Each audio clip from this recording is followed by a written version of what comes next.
Latest updates కోసం ఎల్లప్పుడూ చూస్తూనే ఉండండి 37 న్యూస్. నేలకొండపల్లి మండలం గువ్వల గ్రామంలో తెలంగాణ రెవెన్యూ గృహ నిర్మాణ సమాచార శాఖ మంత్రి పొంగులేటి శ్రీనివాసరెడ్డి కామెంట్. విద్య వైద్యకి ఈ ప్రభుత్వం పెద్దపీట వేసింది. రాజీవ్ ఆరోగ్యశ్రీ ద్వారా పేదలకు 10 లక్షల ఉచిత వైద్యం చేపట్టింది. ఇందిరమ్మ రాజ్యం వచ్చిన తర్వాత పేదల రైతుల పక్షపాతిగా ఉంది. 31,000 కోట్ల రూపాయలు మాఫీ చేసింది. ధరణి వల్ల రైతులు ఇబ్బందులు పడుతున్నారు. ఆనాడు గొప్పలు చెప్పిన ప్రభుత్వం అసెంబ్లీ సాక్షిగా ధరణిపై అబద్ధాలు చెప్తున్నారు. ఎన్నికల్లో ఇచ్చిన మాటల ప్రకారం ధరణిని పక్షాలను చేస్తున్నాయి. రాష్ట్ర వ్యాప్తంగా అతి కొద్ది రోజుల్లో 4,50,000 కోట్లు కట్టబోతున్నాం. రాజశేఖర్ రెడ్డి ముఖ్యమంత్రిగా ఉన్నప్పుడు పేదలకు అసైన్మెంట్ భూముల పట్టాలు ఇచ్చారు. గత ప్రభుత్వం తీసుకుని భూములను పేదలకు పంచుతాం. 7 నెలలు పూర్తి కాకుండానే ఏం చేయలేదని ప్రతిపక్షం నాయకులు అంటున్నారు. గత ప్రభుత్వం పాలనతోనే ఆత్మహత్యలు జరుగుతున్నాయి. కాంగ్రెస్ వచ్చింది కాబట్టే కరెంటు వచ్చింది, నీళ్లు వచ్చాయి. కాంగ్రెస్ పాలన ప్రజలకు ఆనందంగా ఉన్నారు. మంచి పాలన కావాలని ఇందిరమ్మ రాజ్యం చేరుకుంటున్నాం.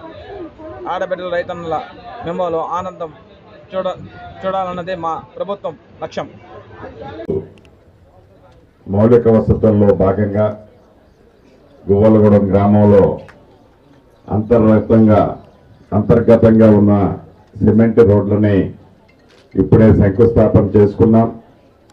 దాంతోపాటు ఈ రాష్ట్ర ప్రభుత్వం పెద్దలు ముఖ్యమంత్రి రేవంత్ రెడ్డి గారి నాయకత్వంలోని ఈ పేదోడు ప్రభుత్వం విద్యకి వైద్యానికి పెద్దపీట వేసింది అన్నది మీకు ప్రత్యేకంగా చెప్పనవసరం లేదు.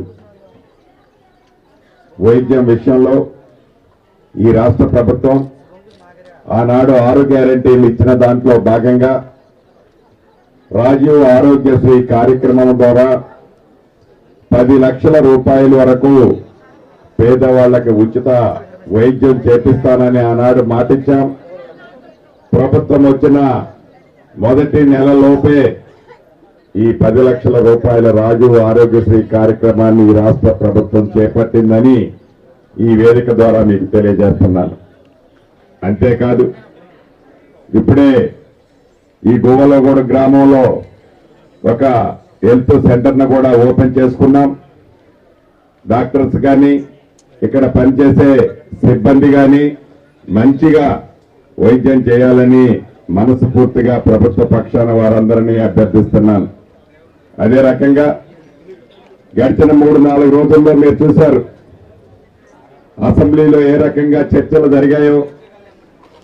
ఈ పేదోడు ప్రభుత్వం ఇందిరమ్మ రాజ్యం వచ్చిన తర్వాత గౌరవ ముఖ్యమంత్రి రేవంత్ రెడ్డి గారి నాయకత్వంలో ఈ ప్రభుత్వం పేదల పక్షపాతిగా, రైతుల పక్షపాతిగా, రైతుల్ని రాజు చేయాలని, రైతుల ముఖంలో ఆనందం చూడాలని ఏ రకమైన నిర్ణయాలు తీసుకుందో ప్రత్యేకంగా నేను చెప్పనవసరంలే.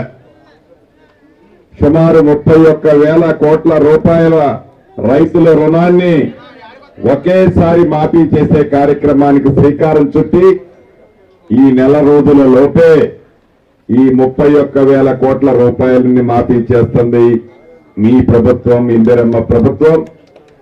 మొన్న అసెంబ్లీలో చూశారు, ధరణి వల్ల సామాన్య ప్రజలకి ఏ రకమైన ఇబ్బంది కలుగుతుందో ఆ ఇబ్బందిని నివారించడం కోసం మీరు కోరుకున్న ఈ ఇందిరమ్మ రాజ్యంలో ఏమి చేయబోతున్నామో కూడా మీకు చెప్పాం. ఆనాటి ప్రభుత్వం గొప్పలు చెప్పిన ప్రభుత్వం ధరణిని గురించి చర్చకు వచ్చినప్పుడు ఇంకా వాళ్ళు తప్పు చేశామని గ్రహించల.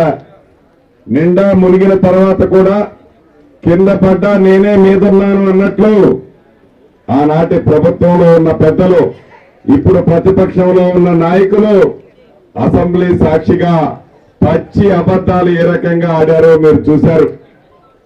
ఒకటి నిజం, ఏదైతే ఆనాడు ఎన్నికల ముందు పిసిసి హోదాలో ఈనాటి ముఖ్యమంత్రి రేవంత్ రెడ్డి గారు చెప్పారో, ఇందిరమ్మ రాజ్యం వచ్చిన తర్వాత ధరణిని తీసి బంగాళాఖాతంలో వేస్తామని చెప్పాం. అన్న మాట ప్రకారం ధరణిని పూర్తిగా ప్రక్షాళన ఈ ప్రభుత్వం రాబోయే నెల 15 రోజుల్లో చేయబోతుంది.